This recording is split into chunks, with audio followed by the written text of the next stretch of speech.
এই আমলকি নামটা নেওয়া মাত্রই গোদানের ফল পাওয়া যায়।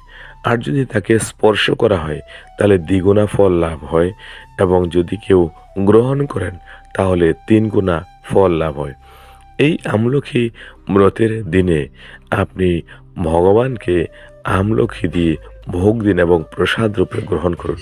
এই আমলকি ভগবানের মুখের লালা রস থেকে উৎপন্ন, এবং এই বৃক্ষকে বলা হয় আদি বৃক্ষ, কেননা এটা এই কল্পের বৃক্ষ না।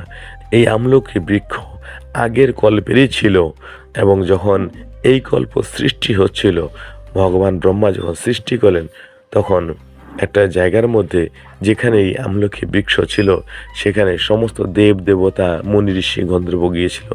গিয়ে তারা দেখছেন যে এই গাছটা অপরিচিত মনে হচ্ছে, কেননা আগের কল্পে তো আমরা পাকর গাছ, বট গাছ এবং অন্যান্য ফলের গাছ এগুলো আমরা দেখেছি, এগুলো আমার মনে আছে, কিন্তু এটা তো একটা আশ্চর্য গাছ। তখনই আকাশবাণী হয়েছে, আকাশবাণী হয়ে বলছে ভগবান বিষ্ণু যে এটা আগের কল্পের, এবং এই গাছের নাম হচ্ছে আমলকি। এটার নাম উচ্চারণ করা মাত্রই গোদানের ফল লাভ হয়, এবং স্পর্শ করলে দুগুণা ফল লাভ হয়, এবং এটা গ্রহণ করলে তিনগুণা ফল লাভ হয়। এই গাছ ভগবান বিষ্ণুর থুতু থেকে উৎপন্ন হয়েছে বা লালার রস থেকে উৎপন্ন হয়েছে।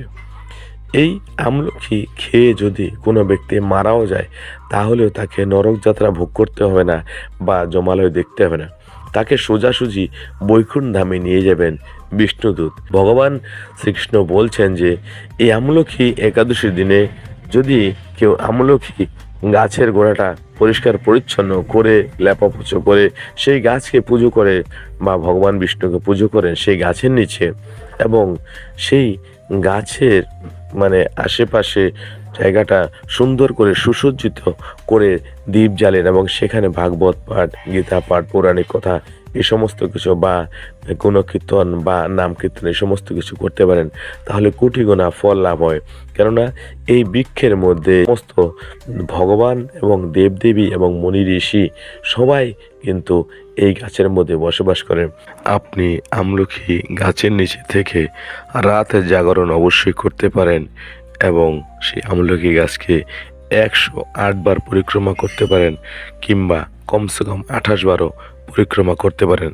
তাহলে আপনার সমস্ত দেব দেবতার পরিক্রমা হয়ে গেল এক রাতের মধ্যে, আর আপনার সমস্ত পাপ থেকে মুক্তিও পেয়ে যেতে পারেন এক রাতেই।